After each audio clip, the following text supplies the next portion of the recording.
Hi and welcome. So this chap here is almost finished. It's just one piece missing, and that's his hat. So there we go. So I'm gonna show you now how I make those hats using a resist. So it's a hat like this. They're hollow inside, made from a resist, so it's felting in one go, and then he will be finished because I want to actually give him a different color than this yellow. So my name is Francesca Lienberger and I run Felt Fairies, and that's what I'm doing. And I'm just going to show you a quick tutorial how I make those hats. So to start off, I need a template, and this is my template. This is made from foam boards, and because they are an A4 size, it's a little bit too small, so I stitched two together. So I was able to add a little tip here to just make it a little bit bigger for what I need. Because always remember as well, this looks fairly big, but wool will shrink. So in the end, I'll get the size of this. So it will shrink at least about a third, depending on what kind of wool you use. Now this is a merino wool, 18 micron, and that will shrink quite a good bit. Let us start. So I have the resist here. I am using this kind of color, this wool. This is merino wool, 18 micron. And because it's a batting, I can just open it. Basically, it's just one fleece already. I don't have to do any layouts with this whatsoever. I can put it straight down.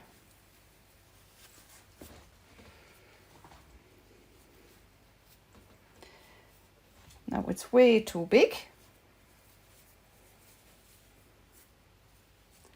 So I just want to cover the hat.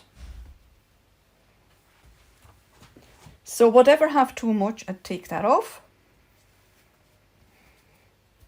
because it's going into a tip here. I don't need too much up there.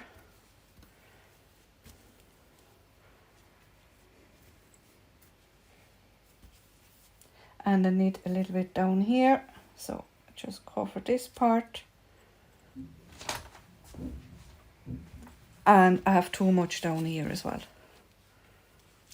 So basically I cover the whole resist with my wool.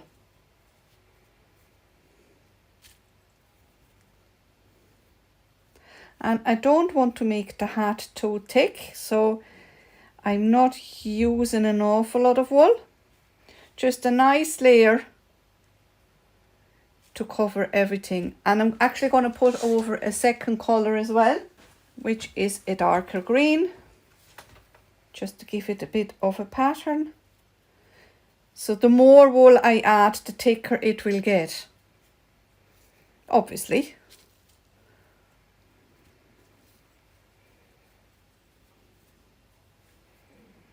And again, it's a batting, so I can just take it off and leave it down wherever I want it. And then I'll add some silk. This is mulberry silk. This is nice, deep, well, I wouldn't call it, it's a burgundy color. And I am just going to spread this over this. Now, I can't put it down like this because the fibers from the wool will find it very hard to get through a big lump of silk like that, because silk does not felt, but the wool will felt. The wool here will attach itself to the silk and gives a beautiful pattern. So I need to open the silk so the wool can work its way through it. So just open it up and I spread it.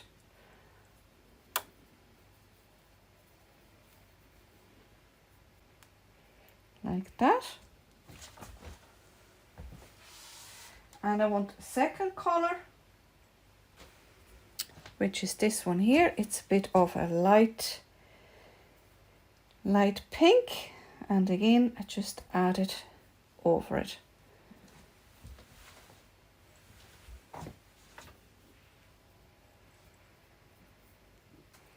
So that's this part done. Now I am going to wet this with warm water.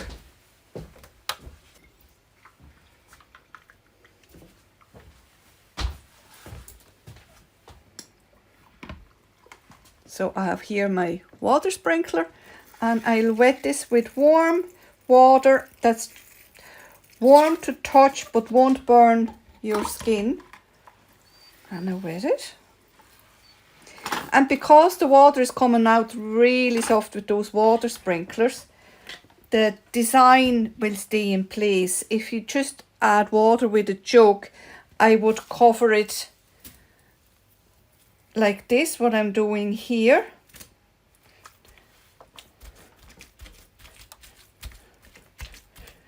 And then add the water, because if the water just hits on one spot, the wool might just separate and you might get a hole. So those are handy. They're a non-slip mat that you can get in any DIY shop. So now I'm going to switch this over. So again, I can see my resist here.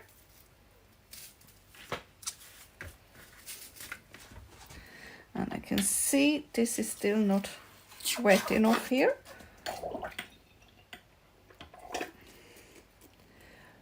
Wool takes an awful lot of water.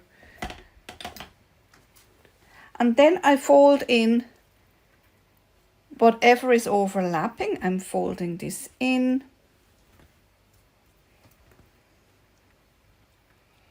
Up here I want to make a bit of a tip for the hat, so I'm just shaping it the way I want it. All this comes in, and down here again this is folded in as well.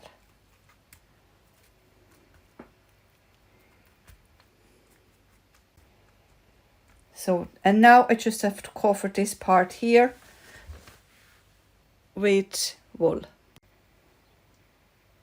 So again, I have the green colour I started off with, and I cover whatever blue area I have left here.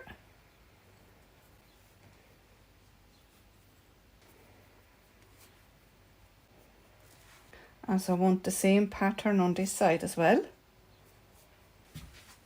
Again, add the silk, open it up,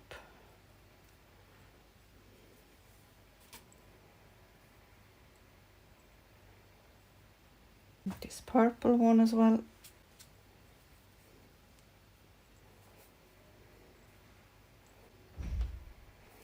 So again, I'm going to wet this.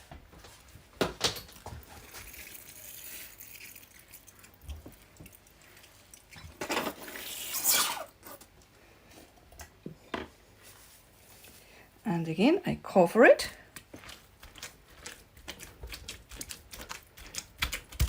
And I turn it again.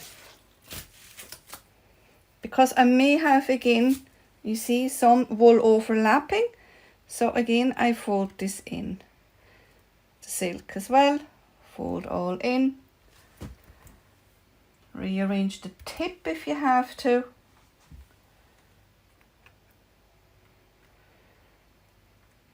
So the resist is completely now covered with wool.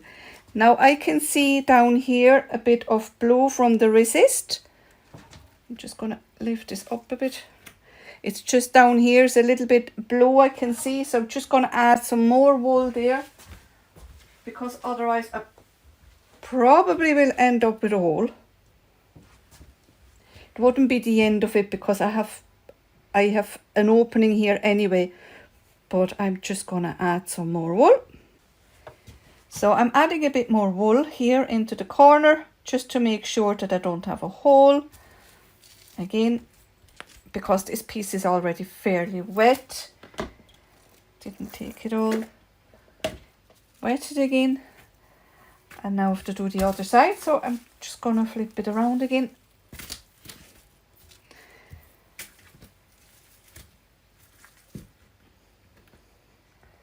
And I fold it in, so. And now I am going to felt this. So I just use ordinary soap and I rub it on it.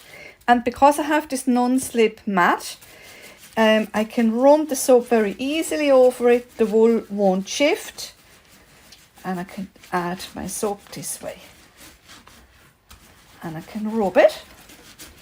And this will start now the felting process. So the wool hairs with the warm water, they like separate, they open up. And with the rubbing and pushing the fibres against each other, they'll hook back in again, and that's what forms a cloth.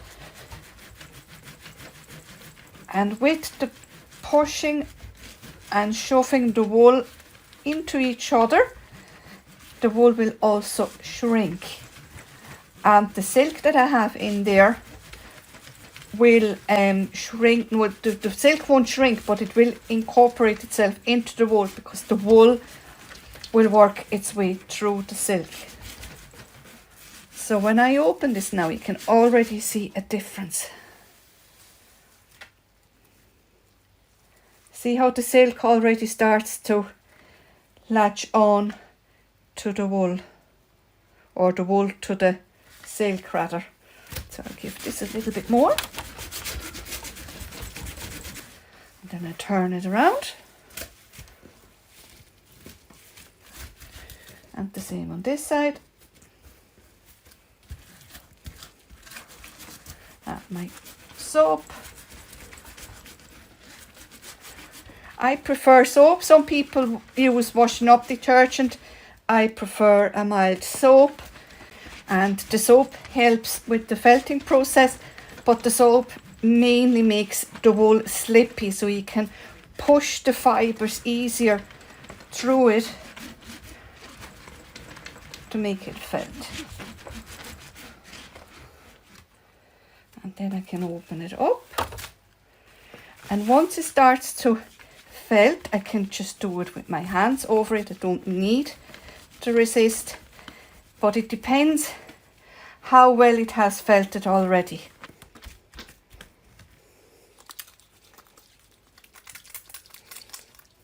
So this is the tip of the hat. And I actually think the fibres are still pretty loose. So I'm going to cover this again and add some more warm water.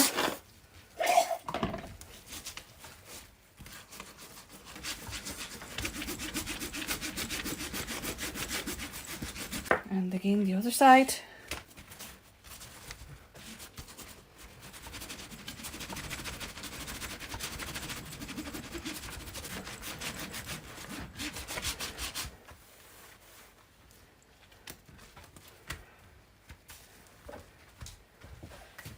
So this is felted enough, and I'm going to cut this open, and I take out the resist.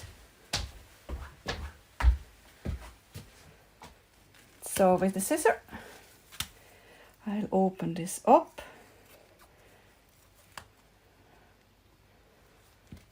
And because there's a plastic or the foam board in here, the wool couldn't felt together. And that's why I get a 3D form or a hollow form in the shape of a hat. So I can see, I can take all this out. I can reuse this again. I'm just gonna let this dry. And there's my hat. But this needs a lot more felting now. This is not finished. Now we're actually going what is called full it. Not fuel it, full it. So what you can do, you can roll it up over this is a pool noodle for the swimming pool, and you can just just roll it like this. It's a great little handy tool. But make sure you open this all the time again, because you don't want the inside to felt together. And this could happen very easily. Or you can just simply felt it this way, scrunching it together. And again, open it up every now and again.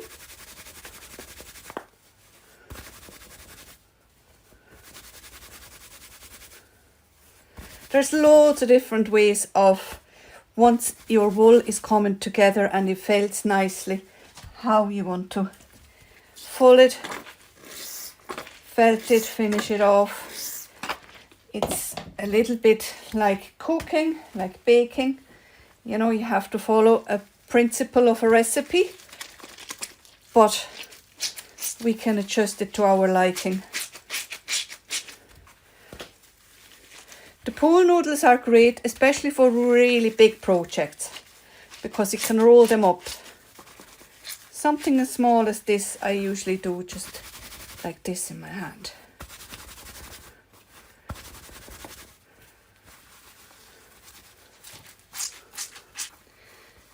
So this is the silks here. You see, when they start to swirl up like this into the wool, this one is really well felted. You can see it all over the wool here.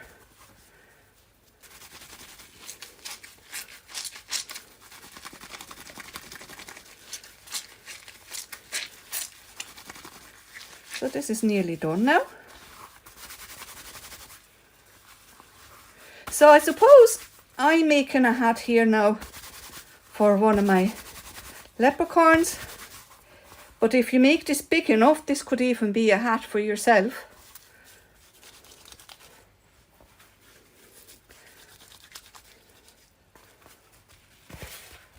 So if I have to resist here again, and this is the final product. So you can see how much it has shrunk. I'm not too worried about the edges here. I actually quite like it because it's frilled like that. It's a natural rim. I prefer this rather than a straight line. So this now I'm going to wash under the sink, under running water.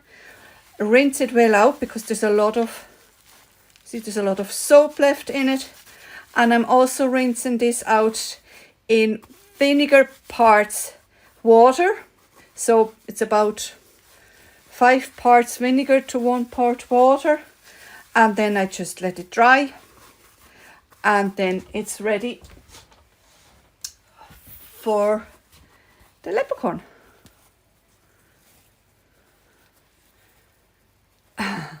So I hope you enjoyed this little tutorial of how to felt a hat, and hope to see you soon. If you're curious what else I'm doing, you can check it out on my website as well. The link is there underneath.